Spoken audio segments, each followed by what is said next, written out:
día yo les doy la bienvenida a todos primero al Instituto de Estudios de la Sociedad. Y la idea de las lecturas de fondo es hacer algo que es muy poco común en Chile, y es leer un libro. Y después comentarlo con el autor. Igual es corto, ¿ah? Fue facilitado por la extensión. Entonces lo que le ofrecemos al autor es que nuestra lectura, que en Chile es un libro que sabemos más o menos escaso.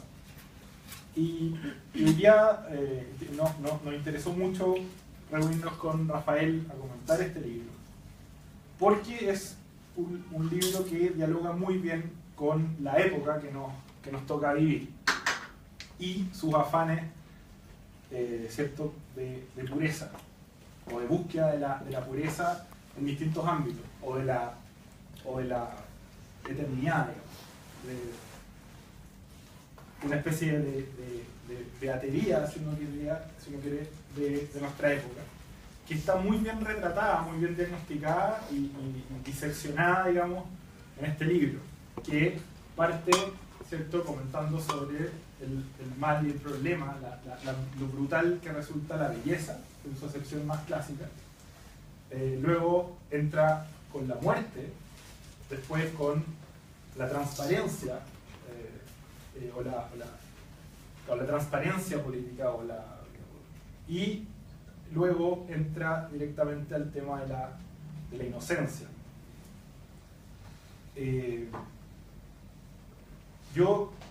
Mi primera aproximación a este libro fue para el caso, cuando se dio el caso del joven que en estado, digamos, alterado de conciencia, pero eso lo supimos después, entró al zoológico de Santiago y se metió a la jaula de los leones, y empezó a abrazarlos, y eso terminó con que los leones fueron sacrificados para evitar, ¿cierto?, que mataran a este joven. Y en ese momento, al poco tiempo, bueno, algo que a todos nos llamó mucho la atención fue la defensa cerrada que obtuvieron los leones en distintos medios de comunicación, y el aparente desprecio por este joven, hasta que se supo que en el fondo sufría, digamos, un trastorno de personalidad severo. Era un caballero del Sename, que había pasado por el Sename y era esquizofrénico. Sin embargo, antes de que se supiera que en el fondo no sabía lo que hacía, todo el mundo juzgó, o mucha gente juzgó, que si él sabía lo que hacía, merecía que los leones se lo comieran, porque en el fondo él era culpable y los leones eran inocentes, porque los leones atacan inocentemente, digamos, a una persona que se mete a su jaula y comienza a tirarle la cola. Y en ese contexto apareció una columna lucidísima de Rafael, donde argumentaba, digamos, que esto era un retorno un poco a la barbarie, ¿cierto?, del circo romano, y a la idea de que el ser humano solamente era valioso, que en el fondo que la pureza, que nuestra época, digamos, despreciaba la impureza del ser humano, que era parte constitutiva de lo que significaba ser humano, y eso demostraba, digamos, una especie de nihilismo profundo, latente. Porque lo que decía Rafael era que ¿qué pasaba si es que este joven, en vez de ser una persona esquizofrénica, en verdad era solamente una persona que pasaba por un mal momento y que tomó una mala decisión? Y que si eso hubiera sido el caso, entonces, al parecer, habría habido mucha gente de acuerdo, más bien que lo hubieran o disparado a él para evitar el show de que los leones se lo comieran, o dejar, digamos, que se lo comieran los leones porque él era culpable. Él estaba manchado, ¿cierto?, por el hecho de tener una voluntad y una conciencia, digamos, y los leones eran impolutos porque en el fondo son animales. Entonces, yo querría, quizá la manera de abordar en general esta discusión es que Rafael nos cuente un poco sobre cómo ve este problema de la búsqueda de lo perfecto, de la evasión de la muerte, de la evasión del envejecimiento, de la evasión, digamos, de la corrupción, de la fragilidad humana en el ejercicio del poder, Y en cambio, esta obsesión de nuestra cultura por lo transparente, por lo joven, por lo digamos, impoluto, lo bello, etc. Sí, todo esto empieza porque yo tengo un programa en la radio donde tengo que, soy parte del programa de la radio, en que tengo que opinar todos los días sobre temas que generalmente no me interesarían si me despertara a las 9 de la mañana en vez de las 8. Y he tenido que dar opiniones, y generalmente mis opiniones están basadas, por supuesto, que solamente en significados, ganas o sensaciones. Y al principio esto nace de esto, digamos, de cosas estomacales más bien, y después de haber tirado la piedra, empiezo a buscar la mano, digamos. En vez de esconder la mano, empiezo a preguntarme por qué dije eso. ¿Por qué, por ejemplo, esta cuestión de los perros no me da pena o no me da no sé qué? Bueno, primero yo tengo canofobia, o sea, me produce, y no es nada contra los perros, que me parecen personas muy decentes, pero yo tengo miedo a los perros, he tenido perros en mi casa y tengo una relación estupenda con los perros, pero tiendo a tenerle miedo. De ahí nace una cosa como una distancia, que por supuesto hace que yo de manera irónica un perro. Y de ahí, realmente empecé a pensar, ¿pero dónde viene esto? Y entonces empiezo a buscar un cierto origen más filosófico, empiezo a leer sobre el tema. Empiezo a leer sobre la ética de Peter Singer, sobre la ética del animalismo, y empiezo a entender y explicar por qué dije esa tontera, digamos. Que en ese sentido me parezco mucho a Norman Mailer, que una vez en un programa de televisión le preguntaron sobre la pena de muerte y dijo sí que estaba a favor. Y de repente se dio cuenta que no estaba a favor, pero que igual tenía que escribir un artículo para defender lo que había dicho. Que lo dijo por impresionar, digamos. Y después escribir un artículo en que defiende la pena de muerte por el mismo motivo que lo defiende Jaime Guzmán, digamos, porque en el fondo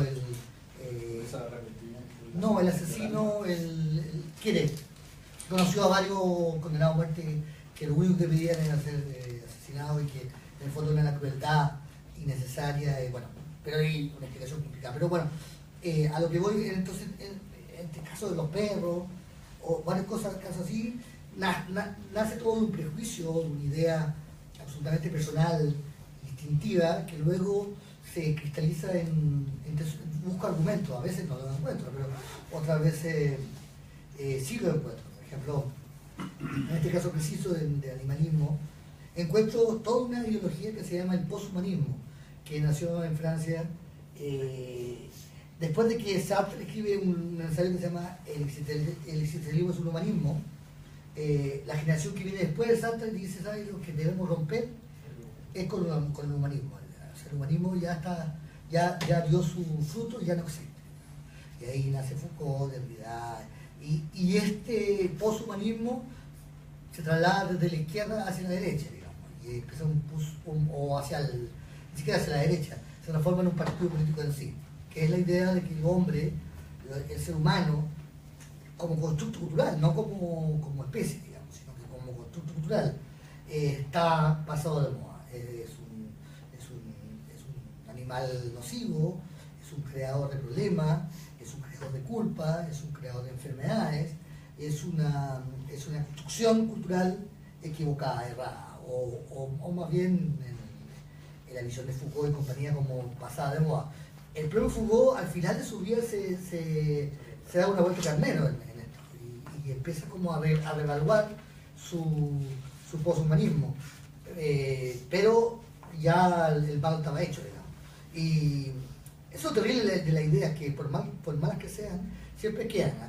No, son como la bolsa de supermercado, son bien poco biodegradables.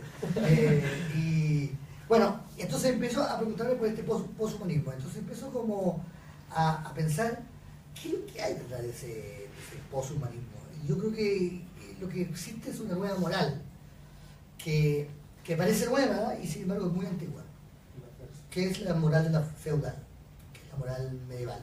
En ese sentido, por ejemplo, alguien como Miguel Serrano es muy iluminador en ese sentido. Miguel Serrano es alguien que siempre postuló la idea de la nazi, del retorno a la ideología provenzal, al catarismo, al gnosticismo, a la idea de que el mundo fue creado por el diablo y que el diablo es la tentación suprema y que sin embargo lo que hay que hacer es restarse del diablo y que Hitler sería en el sentido un mago gnóstico, la avatara. Claro, una batalla más vivía en el polo, ¿no? En el polo sur. Pero aparte de esa idea estrambiótica, el resto de la ideología de Miguel Serrano a veces está adoptado por gente que es del nao, digamos. Parte de ella, no entera. Que es la idea de que el humanismo y el cristianismo y el marxismo y el freudianismo, todas las teorías humanas, digamos, todo el humanismo, en todo su esplendor,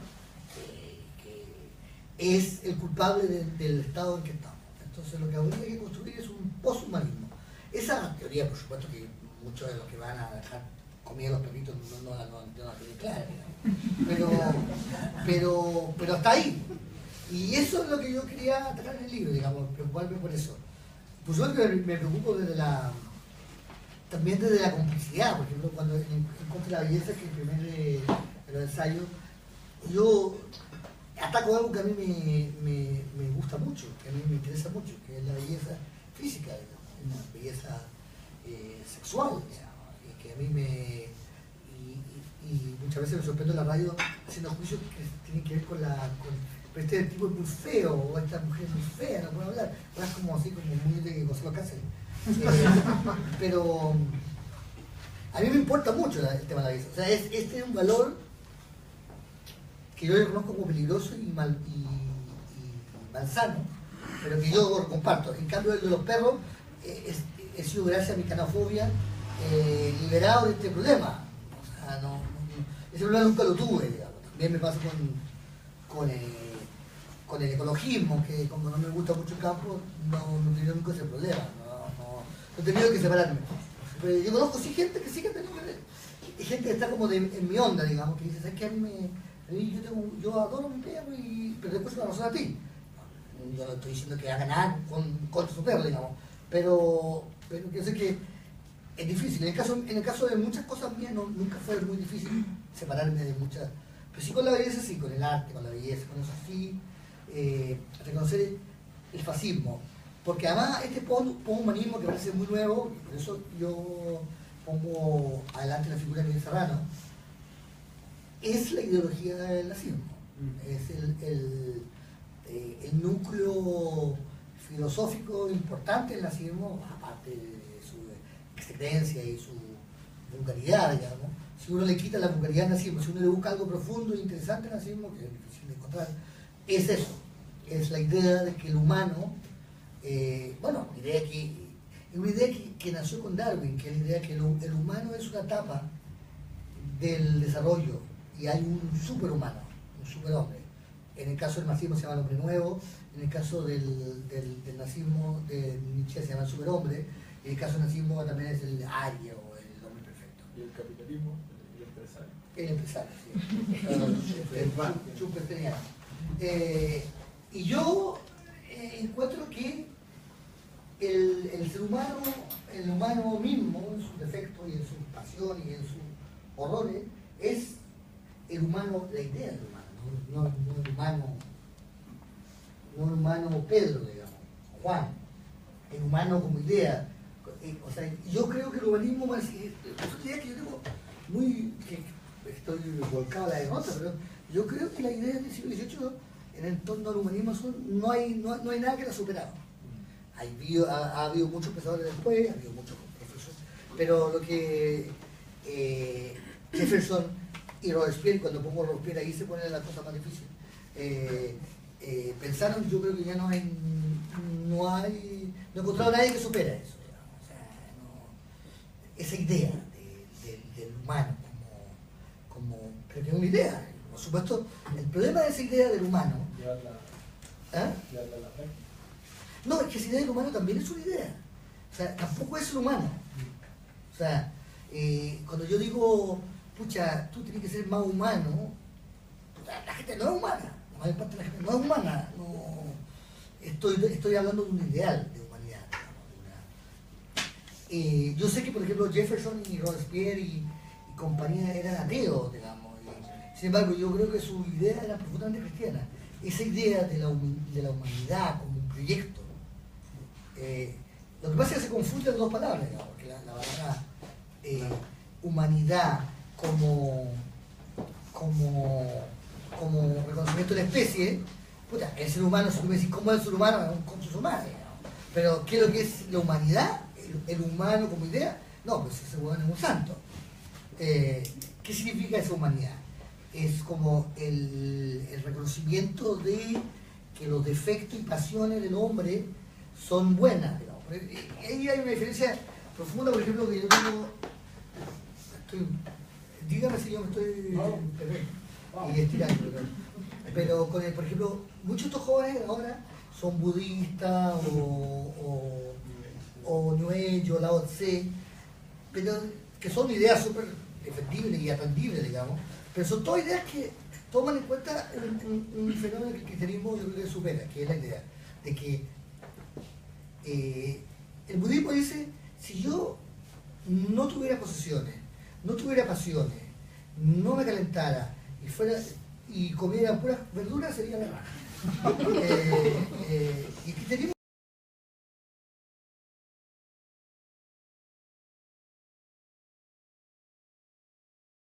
y yo encuentro que esa visión de la humanidad, pero por supuesto, lo que quiero decir es que en el poshumanismo se mezclan dos cosas, una visión purita y utópica y a veces digamos, excesiva de la humanidad, y por otro lado de una flojera. Porque yo creo que el humanismo va a ser lo mismo con la democracia, porque tú. La gente dice, la democracia partidariedad está superada, hay que acabar con la democracia representativa. Pero digo, porque nunca la han hecho. Es que la democracia representativa es una revolución tan grande que es más fácil no hacer moverse a ver asamblea, ¿cachai? Porque usted nunca ha vivido la democracia representativa, o sea, nunca la hemos vivido. O sea, yo estoy súper de acuerdo con que superemos la democracia representativa, pero para superarla tenemos que haber llegado a ella. Nunca hemos llegado a ella. El paralelo a lo largo de todo el libro establece el vínculo que existe entre la pureza y la violencia. Que es algo bien raro, porque nosotros, en nuestra época, digamos, la pureza en general es considerada como algo bueno, algo light, algo liviano, digamos, algo casi incorpóreo, pero vincular lo puro con la violencia y la búsqueda de esta pureza con la violencia hoy día resulta novedoso, a pesar de que está bastante advertido en la literatura, como dice Carlos Peña. En la literatura. Y eso es interesante porque, por ejemplo, el tema del miedo a la muerte como la corrupción del propio cuerpo, lo contingente de la propia existencia, que aparece algo escondido, negado, y respecto a lo cual el ser humano moderno parece estarse interviniendo constantemente, haciéndose violencia constantemente, para tratar de parecer que el tiempo no corre, que no envejece, y a los viejos y a la gente que está tránsito a la muerte la escondemos, la mandamos a morirse lejos. Es que eso, mira, yo voy a decir una cosa bien presuntuosa, pero la he dicho muchas veces, que yo mido la edad mental de las personas según la edad en que yo creí en lo que ellos creían. Por ejemplo, yo a los 3, 4 años yo era ministra. Estaba en la embajada de Francia y le decía a todos los refugiados, son unos cobardes, vayan a pelear. Cuando yo me encuentro con alguien que es ministra o en su equivalente, digo, ay, este bueno soy yo a los 3 años. Entonces hablo como hablaría conmigo a los 3 años.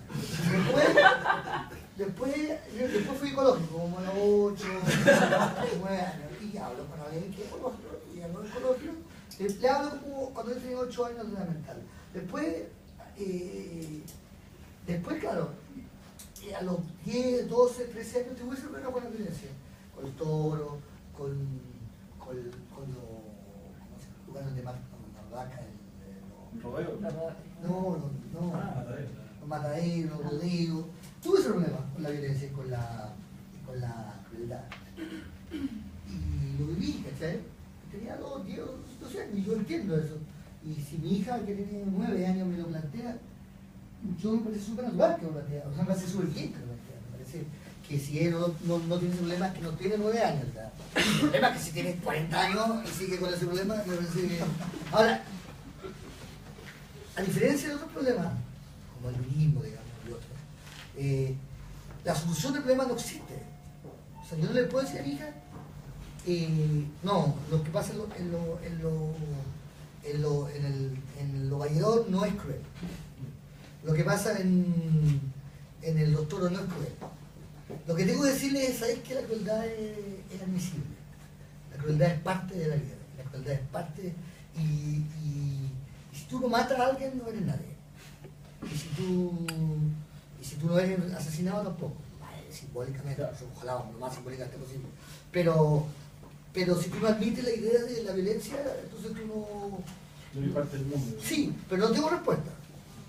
Para otras cosas sí tengo respuesta. O sea, yo le puedo decir... Por eso digo, yo le puedo decir al ministro que yo tenía 3 años, ¿sabes que no? Los van a solucionar así. Pero a mí mismo de 12 años le puedo decir... Yo le puedo decir, ¿sabes qué? Porque tú... Lo que pasa con los niños, si un niño entra a la pieza y está los papás haciendo el amor, ¿por qué no es buena idea eso? Porque los niños están viendo un acto de violencia, están viendo al papá metiéndole una cosa a la mamá y no hay manera de explicarle. Le puede explicar que con mucho amor, que nacieron de esto, pero es una explicación que no se puede, porque a esa edad no se puede entender. No, porque es un acto de violencia, es un acto de... Y no hay explicación, y no hay justificación. Bueno, se puede hacer de manera más suave y más lenta, digamos. Pero sí es un acto de violencia. Entonces, ese es como la base del problema del proyecto humanista. Por eso los posthumanistas, los antihumanistas dicen que el humanismo es un cinismo. Porque acepta una condición baja. Claro, cuento un hombre que no es. Entonces el hombre es cruel, el hombre es duro, el hombre es no sé, o yo admito que el hombre es cruel y duro, no sé qué, y entonces odio al hombre, o simplemente lo dejo ser, como un Game of Thrones, o sea, que es, claro, o los vikingos, ¿cachai? Que todos se tienen mucho éxito. Todos se tienen éxito, porque es como que le dicen a los weones, oye, así somos. En toda ella lo nórdico es más puro. ¿Ah? En toda ella lo nórdico es más Bueno, puro. son nazis todos, sí. Pero a lo que son todos, bueno, somos todos nazis. Yo no tanto. Pero a lo que yo voy es que, claro, hay un momento en que yo le tengo que decir a mi hija, o a mi hijo, no tengo hijos, pero a mi hija, oye, ¿sabes lo que pasa? Que no tengo soluciones para eso. ¿Sabes lo que tengo yo? Son administraciones de la violencia. O sea, yo no te puedo decir que la violencia no existe. Ni que la crueldad no existe, ni que la sumisión no existe, ni que la humillación no existe. Porque son condiciones sine qua non de la sociedad. Una sociedad sin ninguna de esas cosas. Lo que yo sí puedo hacer es limitar al máximo o administrar al máximo esa esfera de crueldad. Y la gente que, como yo, somos de izquierda, somos gente que creemos en minimizar lo máximo, lograr minimizar lo mínimo de crueldad, de humillación, de jerarquía. Pero tampoco podemos ser tan idiotas como pensar que no exista eso. ¿Se puede erradicar? No se puede erradicar, se tiene que ritualizar. Por eso yo soy partidario del humor, por eso soy partidario de los toros, soy partidario de lugares en que la gente va a ver morir un toro y a matar un toro. Porque pienso que mejor que maten un toro a que se maten entre ellos. Pero puede ser que no sea una buena solución, porque la verdad es que en España no ha funcionado mucho como solución. Pero lo que quiero decir es eso, digamos, que hay un momento, y por eso el pobre Robespierre de repente empezó a encontrar que él necesitaba construir una religión, la religión del ser, ¿cómo se llama? Del ser, porque él entendió que la fraternidad, que la igualdad, que la libertad, que todo, todo eso no se podría hacer sin un sustento religioso. No hay ningún motivo, no hay ninguna explicación de que seamos hermanos si no tenemos papá. O sea, si no tenemos un padre no somos hermanos. No. Entonces hay que inventar un padre, aunque no lo haya, digamos. No es que creyese en Dios, pero pensaba que la ausencia de Dios lo único que podía construir era un violencia. O sea, él quería, le cortó la cabeza a mucha gente, entre las cuales la propia, que terminó cayendo por su culpa, digamos. Pero él pensaba que la violencia era solo una fase ritualizada de una paz futura y que no era posible la paz sin una creación de un orden y de un misterio. ¿Y tu afinidad con el cristianismo entonces tiene que ver con el tema del pecado original? Bueno, con asumir el pecado original, si es que entiendo. Mi afinidad con el cristianismo es bien familiar, porque yo soy pariente de un protosanto. Mi tío abuelo está mucho a ser santo en cualquier momento. Si conseguimos un milagro, ustedes saben algo, me avisan. Si alguien es ciego y puede la vida. Y tengo una tía que era monja y viví siempre en el mundo del cristianismo izquierdo, digamos, y lo conozco muy de cerca. Y en un momento de mucha angustia, que también a los 9 años, me acerqué al catolicismo y me hizo mucho bien, me sanó y me salvó de mucha angustia. Ahora soy un católico bastante poco, no voy a misa, no, por eso es que la afinidad con el cristianismo, si en el fondo, o tú decís que abrazar o asumir, digamos, o observar al ser humano y asumirlo como alguien capaz del bien, pero frágil, débil y en el fondo fácil de corromper por el mal, ¿no? Esa idea es muy parecida a la noción de pensar al ser humano como alguien que está indefectiblemente, digamos, manchado, si no quiere, por el pecado original, y que eso no puede ser superado, digamos, ni limpiado por ideología, por organización social. No solo con el pecado original, que yo creo que sí, eso es más discutible, digamos, porque yo no soy tan partidario del pecado original porque soy más jesuítico. No, pero como noción, o sea, la idea de que el ser humano tiene algo. Pero es otra cosa, por ejemplo, el ensayo que escribo sobre la muerte que se llama, no sé, muerte menos temida. La muerte menos temida, sí, el escudo del sí, que es la siguiente idea. Si yo le ofrezco a alguien la vida eterna en vida, estoy mintiéndole. Si yo le ofrezco la vida eterna después de muerto, estoy mintiéndole, pero sin saber. Estoy diciendo algo que puede ser o no puede ser. Pero si yo le digo que tú vas a vivir toda tu vida, estoy mintiéndote abiertamente. ¿Quién es más mentiroso? ¿El que te ofrece algo que seguramente no va a suceder o alguien que te ofrece algo que puede o no puede ser? Es más mentiroso que te ofrece algo que sabe que no, digamos. Y sin embargo, en la sociedad de hoy, ese mentiroso, que se llaman los médicos, es admirado, le pagan alta plata. En cambio, el cura, que ofrece algo incierto, pero posible, ese es maltratado. Entonces, ahí me nace algo, digamos, la sensación de que el cristianismo solo ofrece respuestas parciales, equivocadas o inseguras, pero los otros ofrecen menos todavía. Entonces yo prefiero el que ofrece un poco más. Y además tú tomás otra idea que es la idea de la naturaleza como regida, como un orden que está regido por la violencia. Y no como una especie de armonía universal y buena onda.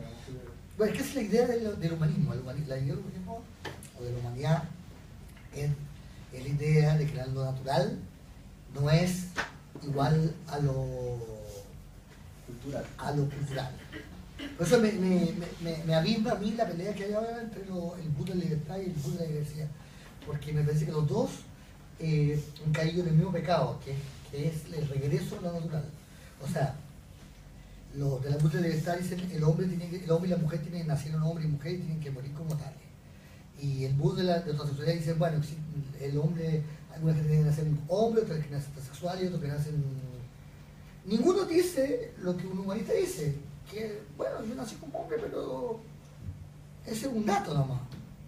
No, porque también, por ejemplo, los curas y las monjas nacieron como hombres y su instinto sexual lo llevaría a multiplicarse y deciden no hacerlo. Y la iglesia y una institución le dice que está bien, incluso los premian, incluso les pagan plata por hacer eso, incluso les dan, o sea, la religión católica y la religión en general no están por la natural. En ese sentido están más cerca del bus de los transgéneros que el bus de la libertad. Pero los transgéneros han cagado en su weá porque dicen, no, es que el niño nació transgénero. ¿Qué le importa cómo nació? Si a mí me dice que sé que no nací transgénero, pero me encantó. Sé que me gusta disfrazarme de mujer, ser mujer y quiero operarme. Bueno, yo estoy de acuerdo que no hay que pagarle la operación, digamos, cosa de él. Pero me parece súper valiente y si se suicida después, también me parece bien, no tengo problema. Pero ahí está la discusión de que están discutiendo quién es más natural. Y eso no es una discusión humanista. La discusión humanista no es quién es más natural, es quién es más racional. Quién está más de acuerdo a una idea, que es la razón. Pero la razón no es natural. O sea, la idea de que la razón es natural no tiene ningún sustento, digamos. O sea, lo lógico y lo racional no es natural. No nace de esta idea que se llama la ley natural. La ley natural no necesita legislarse. Es. La ley existe porque no es natural. La ley existe cuando se acaba la naturaleza. Así que para eso existe la ley. O sea, que un hombre mate a su mujer, eso puede ser natural, pero no es legal. O que un hombre se viole a su oveja, también puede ser natural, pero no es legal. Y la ley está para decir esto no es natural. Ahí hay una pelea que... Natural en el sentido de que ocurre.